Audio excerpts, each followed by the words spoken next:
Hello, my beautiful African people. Welcome back to Here and Ride Africa YouTube channel.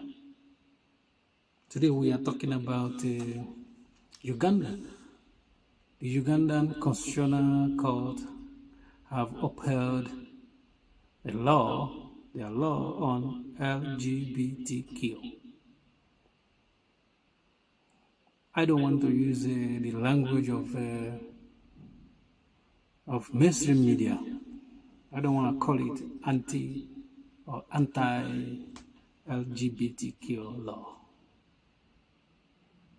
because we see that this is what the mainstream media like to do.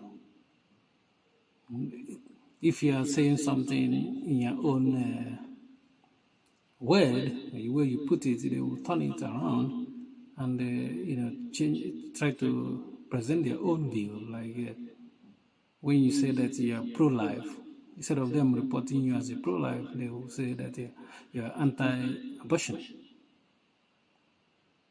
because they know that pro-life sounds good.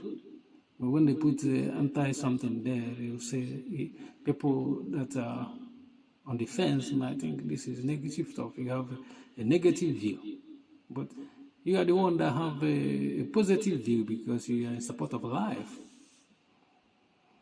So, but the situation in Uganda about these people in alternative life community, now they claiming victim, you know what I mean? But the people in Uganda, they are following their constitution, and they believe that this mandate, their representative, this mandate they are carrying out is from the people of Uganda. But before we continue, let's look at this law and see how how the law look like, So let me read the law. So the act, which is the law, which they passed in last May, said that I'm quoting the law now. Engaging in act of homosexuality is punishable with life imprisonment.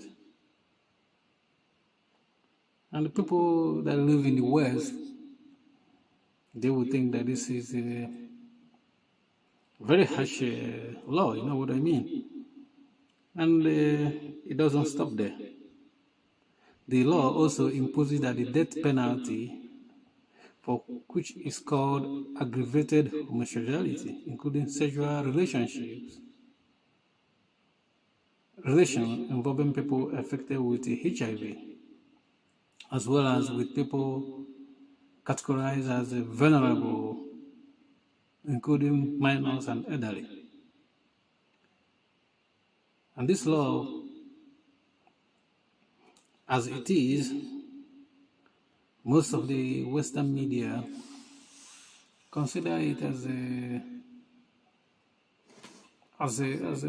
something that is very harsh and horrible. But they forget that this is Africa we're talking about. We are still 90% conservative in Africa. I mean, real conservatism. Is not. We are not. This is not the West. And the stuff I don't like about these people in power, the dark forces I call them, is that now they are using all the tools available in their hand to fight the people of Uganda, to punish them. Because the World Bank have said they're going to withdraw, they're not going to give loans to Ugandans. And even the US have denied visas for the people in government in Uganda. And you ask yourself, because of this group of people, like people that doesn't have up to 3% of the population, you don't mind to punish the rest of the population because of this law. And it's not like a dictator imposed this law on their people. It's not a dictator, it goes through constitutional democratic process. That's how this law get passed. And they have democracy there because they're challenging the law. They haven't even stopped, pressing for this law to be repealed because they said they're gonna go to the Supreme Court in Uganda to know whether they can repeal the court. But you don't punish the entire population because of a tiny percentage of people that might identify as this LGBTQ. And the West should understand that Africa, they can never, change and start behaving like West. That's the way it is. You can, because Africa is poor. That's why you can threaten them with this kind of, you're not gonna do this, you're not gonna do that, you're gonna withdraw loans from them. Why is other agencies like World Bank, meddling with people's democracy? Having said that, you see all this punishment and, that with people that do such stuff in Uganda. I'd still have a question for the Ugandan. You see how you guys are very harsh on this LGBTQ community. Can you guys be harsh on pass a law and life imprisonment for the corrupt politicians? Any politician that the court as embezzling people's fund should be jailed for life imprisonment.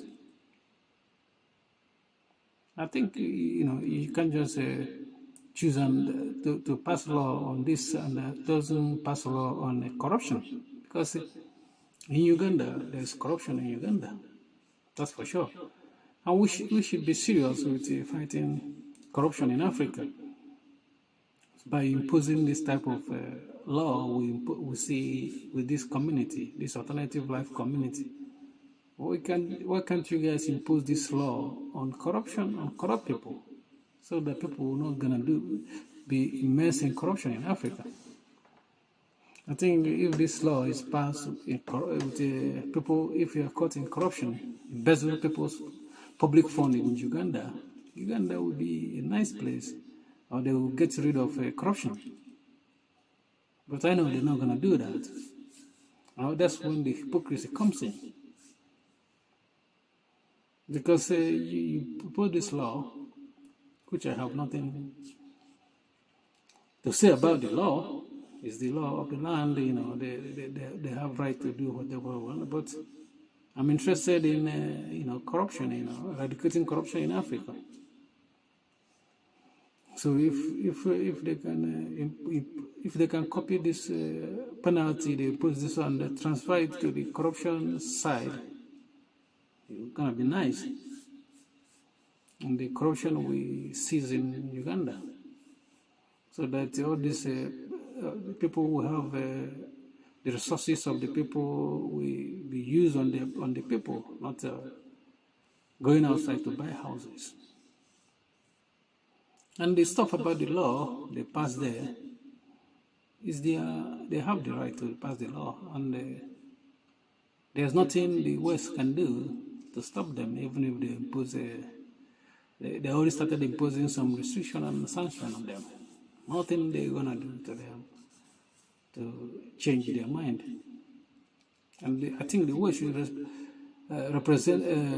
should respect these people, African people, represent this is what is in the Constitution. Because when you look at some stuff that the West are passing, some laws that are passing, is for Africans we see it as terrible stuff, like abortion laws in America, in the United Kingdom, in all that part of Western world. For us Africans, is terrible stuff to pass. And Even when these laws are passed, we don't say, let us impose sanction on you because you don't you promote abortion. So why should we sanction Uganda? That's the point I'm making. Thank you for watching. Please like our video, subscribe to our YouTube channel. Peace.